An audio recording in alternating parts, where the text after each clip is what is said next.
আসসালামু আলাইকুম প্রিয় দেশবাসী।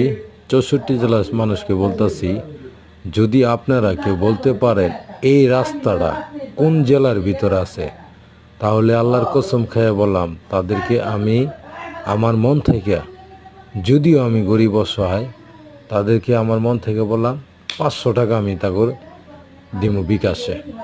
এই কমেন্টের মাধ্যমে সবাই জানাবেন যে এই রাস্তাটা, এই রুটটা কোন জেলার ভিতরে এই রাস্তাটা করছে। যদি সঠিক কেউ বলতে পারেন কমেন্টে আইসা। হ্যাঁ, এরকম একটা জেলা, এটা সারা বাংলাদেশের ভিতরে এরকম রুট মনে হয় কোনো জেলার ভিতরে নাই, শুধু একটি জেলার ভিতরে আছে। যদি সঠিক কেউ বলতে পারেন, সত্য কথা আল্লাহর কসম খেয়ে বললাম 500 টাকা আপনাদেরকে আমি বিকাশে দিব। যদি কেউ সঠিকভাবে বলতে পারেন এই জেলা